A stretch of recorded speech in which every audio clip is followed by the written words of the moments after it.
사랑하는 성도 여러분, 오늘 본문의 말씀 역대하 7장 11절부터 18절의 말씀은 솔로몬이 성전 건축을 다 마쳤을 때에 하나님께서 한밤중에 찾아오셔서 솔로몬에게 약속해 주신 말씀입니다. 말씀은 7절밖에 되지 않지만은 8절밖에 되지 않지만 그러나 이 말씀 속에는 하나님의 거대한 약속이 두 가지로 나뉘어서 우리에게 선포해 주시고 있는데, 첫 번째 말씀은 너희가 지은 이 성전에 지금부터 내가 영원토록 거할 것이다.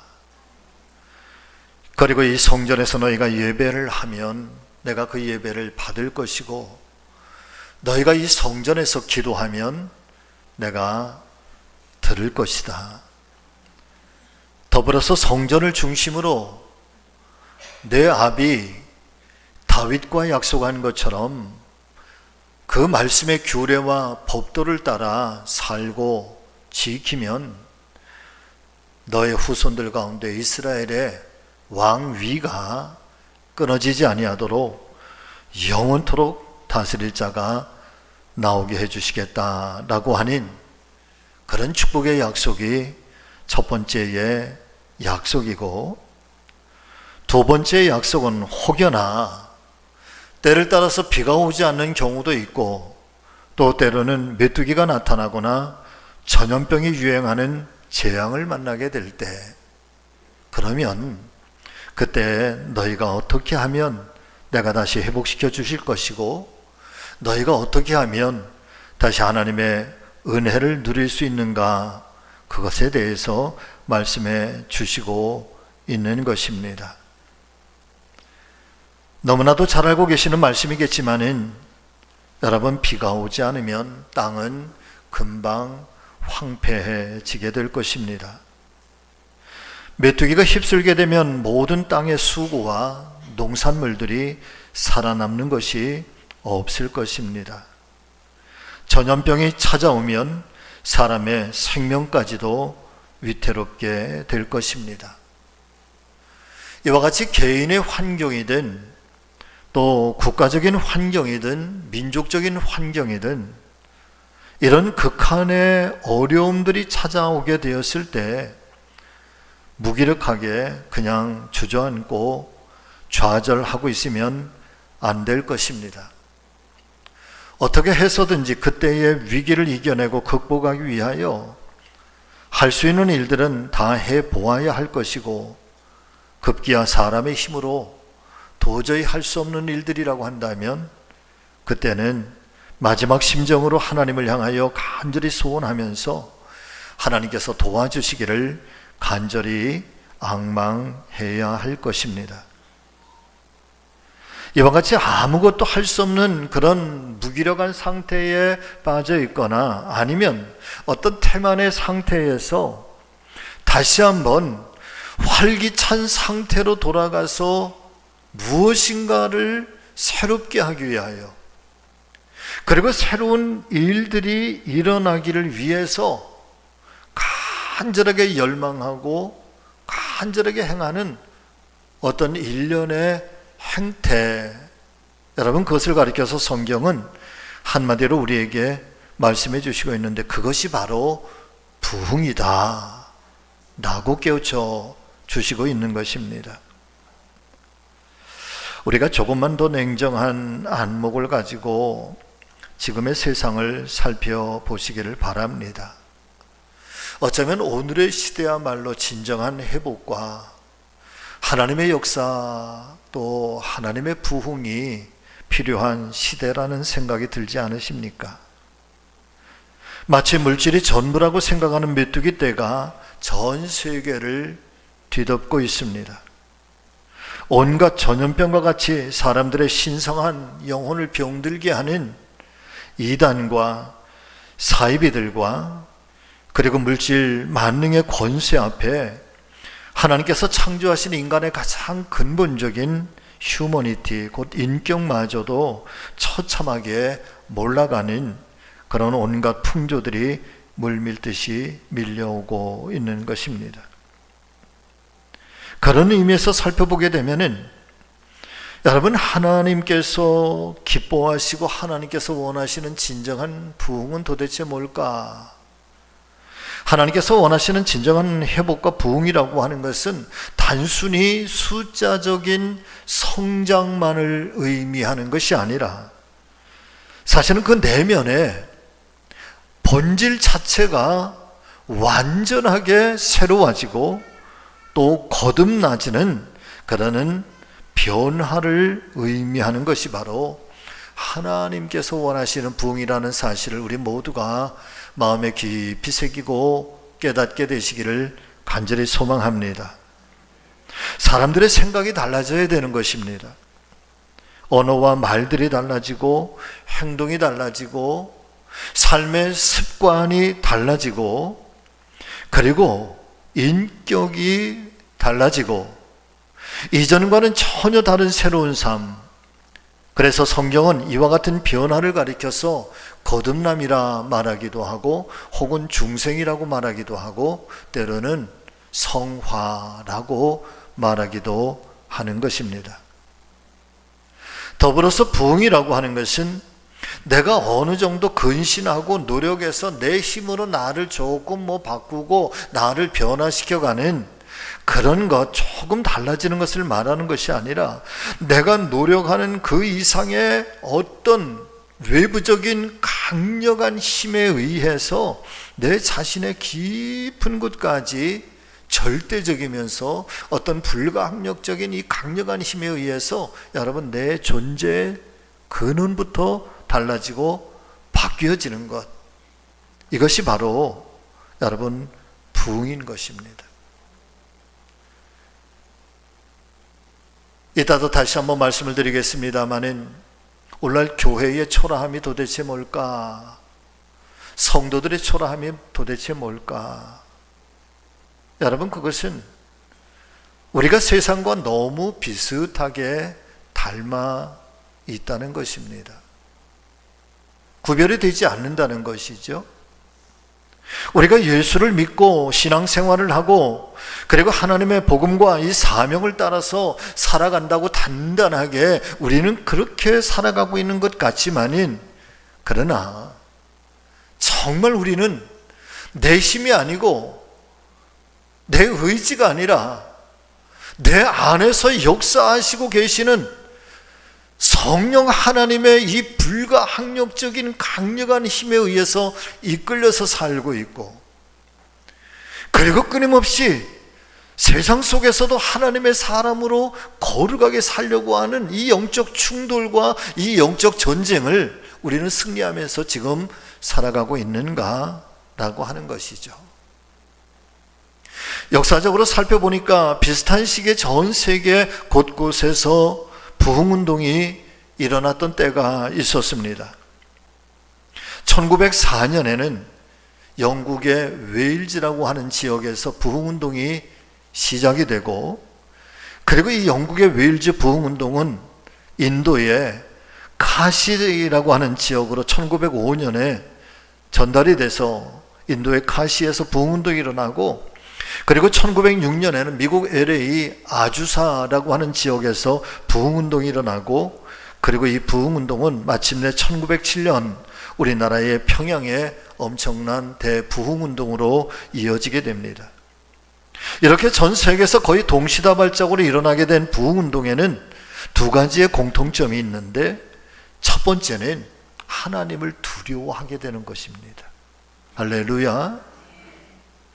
여러분, 부흥운동이 일어나고 하나님을 향해서 우리의 눈들이 밝아지고 우리의 내면의 깊은 것들이 막 거듭나기 시작할 때 하나님의 사랑도 우리가 인정하고 하나님의 지극한 은혜도 우리가 너무 감사하지만, 그러나 동시에 먼저 또 우리 안에서 일어나는 영적 변화가 있다고 한다면 그것은 하나님을 경외하는 일이라는 거예요.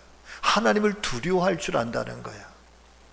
그리고 두 번째, 하나님을 경외하고 하나님을 두려워하기 시작하면서 나타나게 되는 두 번째 일은 여러분 내 자신의 죄악들을 통렬하게 회개하는 일들이 일어나게 된다는 거죠. 술집이 문을 닫게 됩니다. 도박이 사라지게 되고 죄악된 삶을 버리고 하나님께로 돌아오는 거룩과 순결 운동이 함께 일어나게 되었다는 것입니다. 마치 성경 속에 나타나는 이 오순절 마가의 다락방에 시작된 초대 교회의 강력한 성령의 역사가 예루살렘 교회에 어마어마한 부흥의 역사를 일으켜 주었던 것처럼 영국의 웨일즈에서도, 인도의 카시스에서도, 미국의 아주사 지역에서도, 그리고 우리나라의 평양에서도 이 부흥운동은 강력한 성령의 역사와 함께 이 두 가지가 동시에, 그리고 전 세계 지역에서도 이 두 가지가 동시에 나타나고 있었다라고 하는 사실입니다.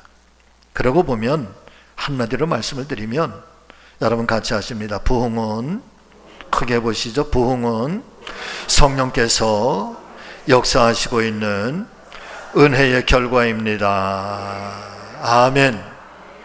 부흥은 사람이 주도하는 것이 아니라 성령 하나님께서 준비된 자에게 나타나시는 성령의 역사라.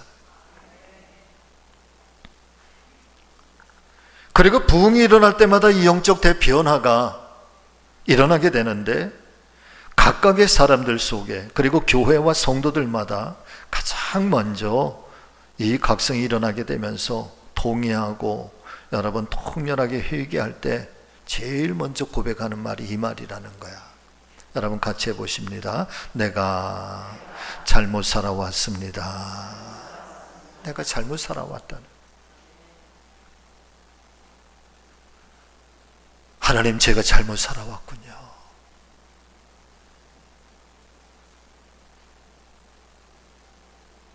이전에는 그것이 당연한 것처럼, 그것이 내가 그냥 살아왔던 내 삶의 방식이었고, 그리고 내가 살아가고자 하는 나의 꿈이었고 나의 목표였다고 생각을 했는데, 그런데 성령께서 내 안에 들어오셔서 내 안에 역동하고 성령이 나를 지배하고 나를 다스리고 내 믿음의 눈, 내 영안의 눈을 밝히 보니까, 그리고 떠서 보니까 내가 살아왔던 내 지나온 삶에 대해서, 주님, 제가 잘못 살았네요.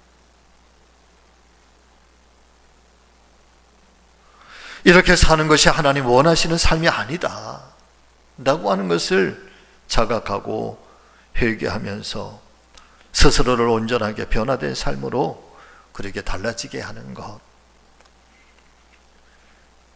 사랑 믿음의 성도 여러분,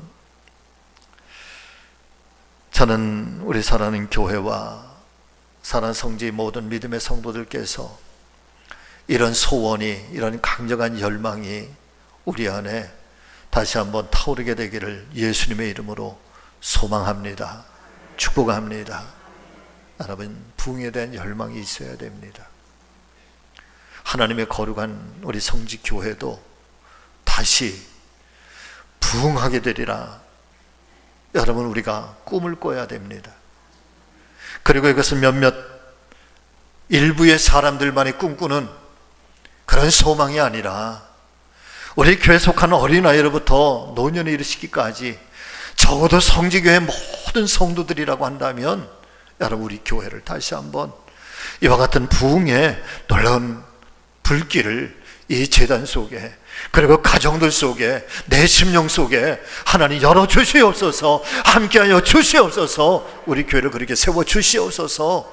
여러분, 이 열망을 우리 모두가 다 함께 간직할 때, 그렇게 준비되었을 때, 하나님은 교회를 통하여 저와 여러분들의 가정 속에서도, 또 내 개인의 심령 속에서도 이 성령의 부흥운동을 하나님께서 허락하여 주실 줄로 믿습니다. 관망자가 있어서는 안 되죠. 여러분, 구경꾼이 있어서는 안 됩니다. 그리고 더불어서 이 부흥의 운동에는 반드시 여러분 성도들의 눈물이 있었고요, 희생이 있었습니다. 헌신이 있었습니다. 헌신 없는 부흥, 희생 없는 부흥, 나를 들여서 하나님의 거룩한 역사의 도구로 쓰여지지 않는 부흥, 있을 수가 없다는 거지. 할렐루야. 자, 그렇다면 이런 강력한 성령의 부흥운동이 일어나려 한다면 우리가 먼저 해야 될 일들은 뭘까? 오늘 하나님 말씀은 우리에게 어떻게 말씀하시고 있는가? 첫 번째는 여러분 같이 하십니다. 악한 길에서 떠나라. 어디에서 떠나라? 악한 길에서 떠나라. 자, 14절의 말씀 우리 다 같이 함께 말씀을 대하십니다. 내 이름으로 일컫는 내 백성이 그들의 악한 길에서 떠나 스스로 낮추고 기도하여 내 얼굴을 찾으면 내가 하늘에서 듣고 그들의 죄를 사하고 그들의 땅을 고칠지라. 아멘. 사랑의 믿음의 성도 여러분, 하나님께서 이 땅에 부흥의 놀라운 역사가 일어나게 하려면 가장 먼저 믿지 않은 세상 사람들보다도 먼저 믿는 성도들, 오늘 본문의 말씀에 의하면 내 이름으로 일컫는 내 백성이 그들의 악한 길에서 떠나야 한다 말씀해 주시고 있는 것입니다. 그렇다면 악한 길은 도대체 뭘까요? 큰 죄, 또 작은 죄, 드러난 죄, 감추어져 있는 죄, 분노의 죄, 더러운 추악한 교제, 거짓, 짜증, 걱정, 술, 도박, 교만, 자칭 의인, 불신, 미움, 자연민. 자연민은 자기 스스로를 불행하게 여기는 거예요. 비판, 동정심이 없는 궁휼, 날카로운 말, 시기, 질투, 위선, 투쟁, 눈의 정욕, 귀의 정욕, 입술의 정욕, 악하거나 불순한 생각, 이기심, 탐심, 험담, 세속화, 도둑질, 간음, 살인, 주의를 범하는 것, 불순종, 저주, 복수심, 알코올 중독, 게임 중독 등등. 말로 표현할 수가 없어.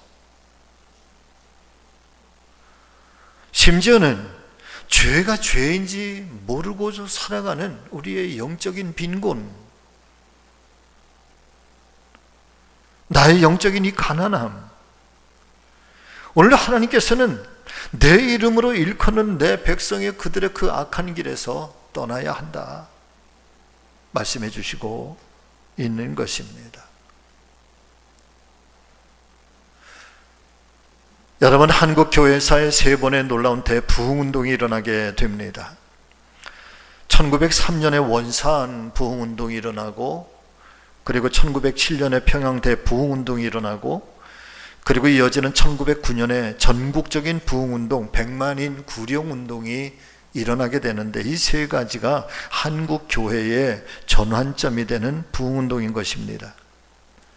그 중에서도 1907년 이 동방의 예루살렘이라고 불리워졌던 평양 장대현 교회 사경에서부터 시작된 이 대부흥운동은 한국 기독교의 역사를 완전하게 뒤바꿔 놓은 어마어마한 부흥운동이 되는데, 여러분, 선교사님들이 선교 본국에 보고한 그 선교 보고서에 의하면 그분들이 그렇게 보고를 해.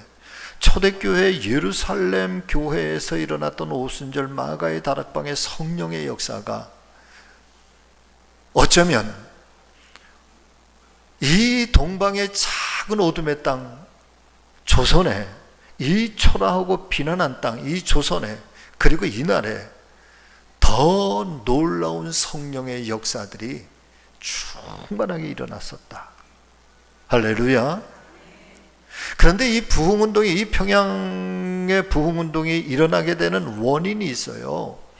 그 동기가 있는데, 이 동기는 1903년에 중국 청나라 말기 외세 배척 운동이 일어나는데 그 사건을 가리켜서 의화단 사건이라고 그래.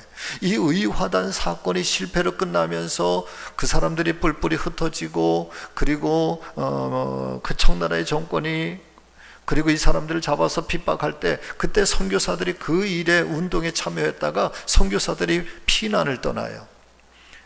몇몇 사람이 우리나라로 피난을 왔는데, 그 중에 메리 큘러 화이트라고 하는 선교사와 캐나다 출신의 루이스 호워드 맥컬리라고 하는 선교사가 여러분 들어와서 이 땅에 기도회를 시작을 해. 몇몇 그 선교사들과 함께 기도회를 시작을 해요.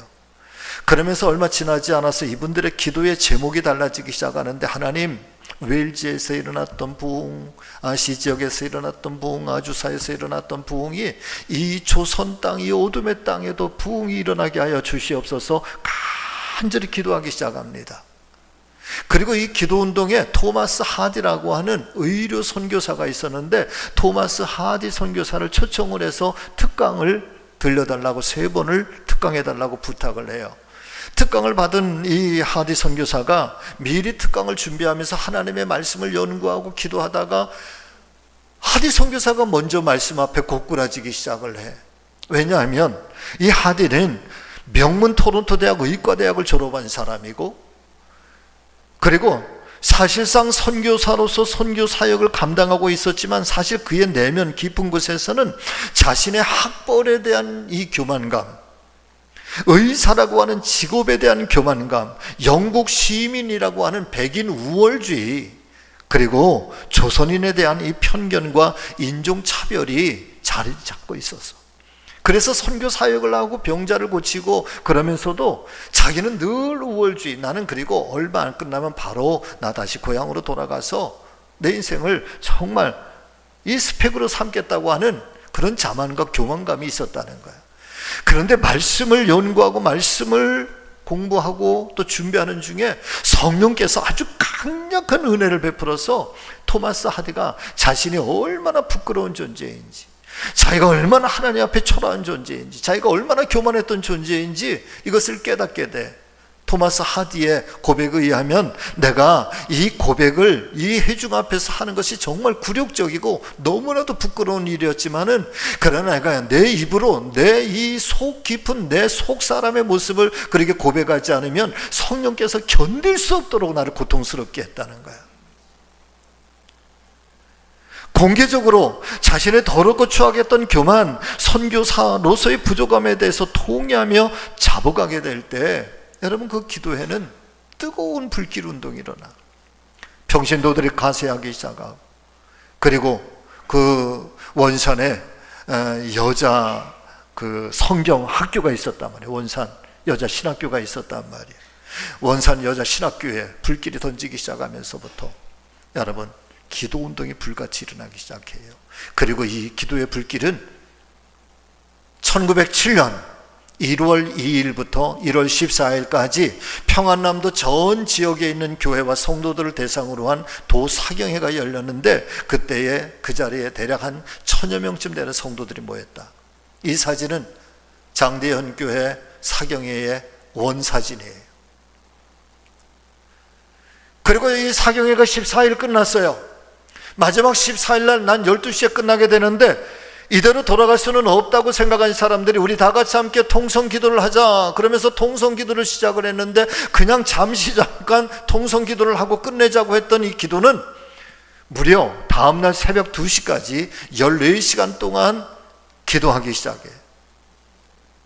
그리고 그 자리에는 불의 혀와 같은 성령이, 기적 같은 치유의 역사들이 일어나고 귀신이 떠나가고 뭐 어마어마한 놀라운 성령의 역사가 막 불같이 일어나기 시작하는데, 이 엄청난 성령 운동의 시발점이 누구냐 하면 한국의 영원한 영적 부흥사 길선주라고 하는 장로님이셨던 거예요.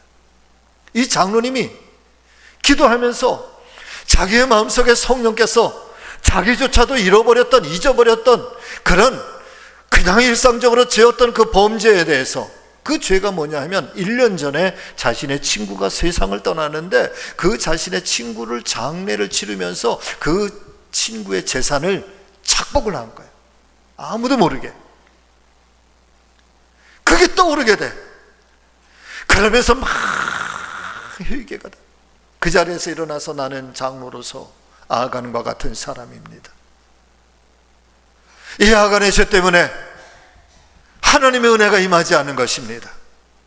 나의 죄를 용서해 주십시오, 형제들이여. 그러면서 눈물로 막 통렬하게 회개하니까 그 옆에 있던 사람들이 또 그 회개의 은혜를 받아서 옆에 있는 사람이 일어나서 나는 몇 년 전에 살인을 저질렀던 사람입니다. 나는 또 도둑질을 했던 사람입니다. 그러면서 저마다 막 이어지는 회개가 일어나기 시작해.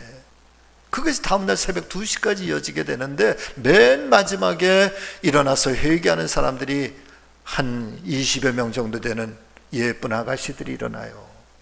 이 사람들이 누구냐면 평양 기생들인 거예요. 평양 기생들이 일어나서 우리는 몸을 팔아서 그렇게 생계를 유지해 왔고 그렇게 세상을 그렇게 탁하게 했습니다. 그리고 다음 날부터 이어지는 이 평양에 놀라운 일들이 일어나. 술집이 문을 닫기 시작하는 거야. 도박장이 다 문을 닫기 시작을 해. 평양의 기생집들이 다 문을 닫기 시작해. 할렐루야.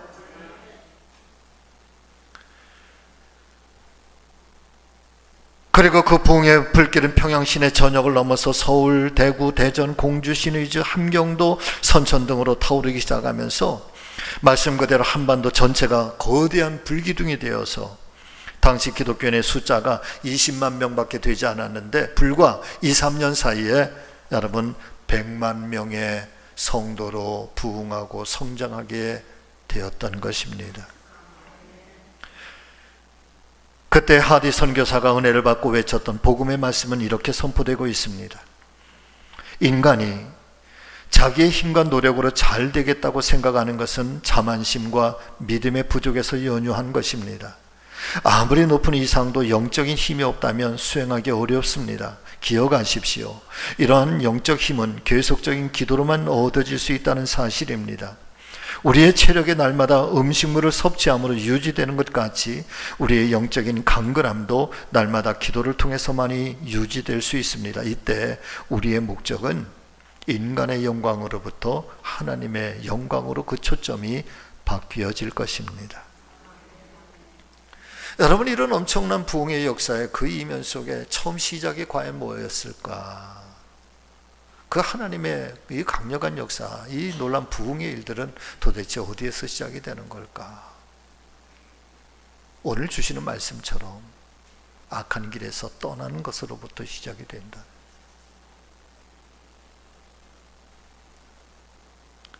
사랑하는 우리 성지가족 여러분, 우리 모두 악한 길에서 떠나십시오. 할렐루야. 두 번째, 스스로 낮추고 기도하여 하나님의 얼굴을 찾으라 말씀해 주시고 있습니다. 14절의 말씀 똑같이 읽습니다. 내 이름으로 일컫는 내 백성이 그들의 악한 길에서 떠나 스스로 낮추고 기도하여 내 얼굴을 뭐하면 찾으면 그러면 듣고 죄를 사하고 땅을 고칠지라. 여러분, 고치시는 게 이게 부흥이에요. 스스로 낮춘다는 것이 과연 무엇일까? 스스로 낮춘다는 것은 내 힘으로 안 된다는 것을 인정하는 것입니다. 자, 저를 보세요. 믿음이 뭐냐?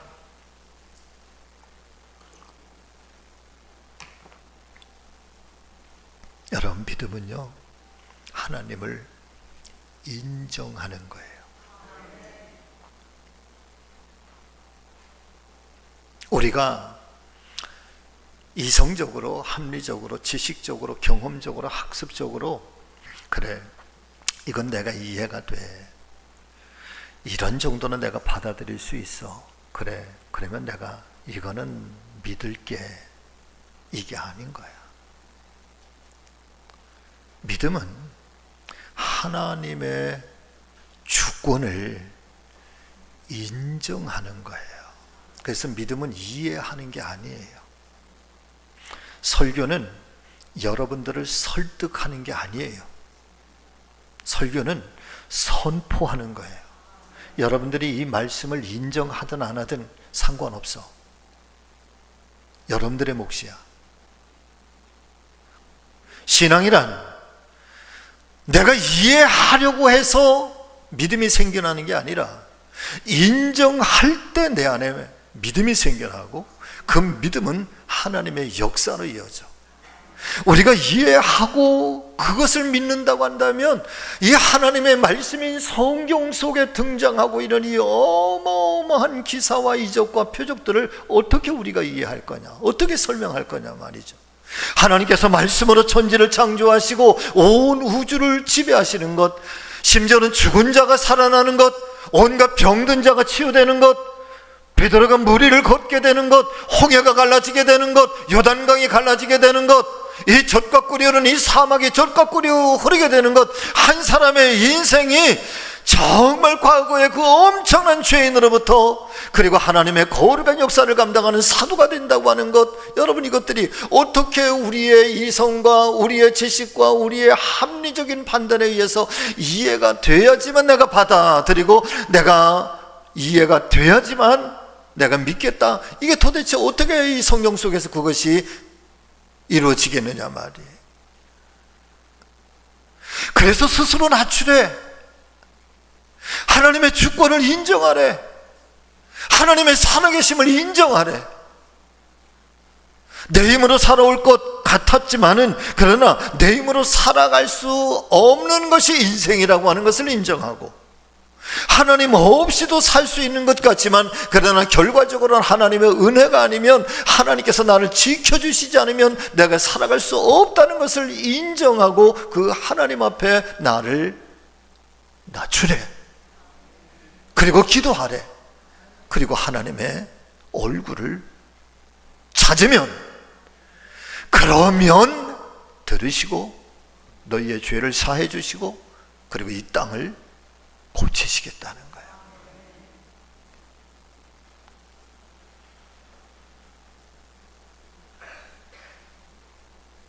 여러분, 우리 모두가 하나님 앞에 나를 낮추어야 합니다. 그리고 하나님의 얼굴을 찾으셔야 됩니다. 이것이 바로 겸손인 것이고, 내 인생 내가 주인이 아니라 주님께서 나의 주인 되심을 인정하고 하나님께 맡기며 의지하며 살아가는 사람, 부흥을 맞이할 준비가 되어 있는 사람입니다. 여러분 교회도 다르지 않고 여러분들의 가정도 다르지 않은 것입니다. 그렇게 우리가 악한 길에서 떠나 스스로를 낮추고 기도하며 하나님의 얼굴을 찾을 때 하나님 우리에게 어떻게 응답해 주신다 말씀해 주시고 있는가. 14절 하반절의 말씀 여러분 또 살피시면서 다가 또 한 번 더 읽습니다. 내 이름으로 일컫는 내 백성이 그들의 악한 길에서 떠나 스스로 낮추고 기도하여 내 얼굴을 찾으면 내가 하늘에서 듣고 그들의 죄를 사하고 그들의 땅을 고칠지라. 아멘. 여러분, 하나님 우리의 기도를 들어주셔야만은 또 우리의 죄를 사해 주셔야지만, 그리고 우리의 땅을, 우리의 삶의 형편을 하나님이 고쳐주셔야 여러분 우리들 다시 새롭게 시작할 수 있지 않으시겠습니까? 이런 은혜의 사람들이 많아질 때 부흥이 일어나. 여기저기에서 일어날 때 부흥이 일어나. 저는 우리 교회 선교회도 그렇고 속회도 그렇고 또 개인적으로 모임들도 이렇게 가지시겠지만은 교제하는 일도 좋고 함께 식사를 나누는 일도 좋고 또 이것도 좋고 저것도 좋지만, 그러나 하나님의 거룩한 교회 가장 우선적으로 여러분이 부흥을 위해서 은혜를 사모하고 이런 불길이 여기저기에서 이 사람 저 사람에게서 일어날 수 있기를 축복합니다. 그런 교회가 돼야지. 아멘. 네. 쓰잘데없는 것들에 막 목숨 걸고 쓰잘데없는 것들에 마음 상하고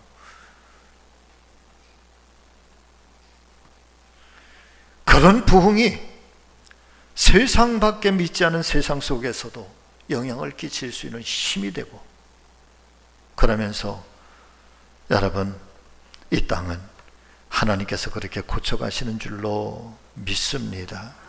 말씀을 마칩니다. 사랑 믿음의 성도 여러분들이요, 오늘 말씀을 붙들고 악한 길에서 떠나기를 결심하시기를 바랍니다. 절대 교만하지 말고 스스로를 낮추고 하나님의 얼굴을 찾는 영적인 기도 운동이 일어나게 되기를 축복합니다. 부흥은 그냥 찾아오는 것 아닙니다. 우리가 부흥에 대한 열망이 있어야 되고, 그리고 그 부흥의 열망을 가지고 하나님을 찾을 때 하나님은 우리에게 오셔서 우리가 기대하는 것보다 더 놀라운 은혜의 역사를 허락해 주실 줄로 믿습니다. 여러분 다 같이 하십니다. 우리는 다시 부흥을 꿈꾼다. 아멘. 기도하겠습니다.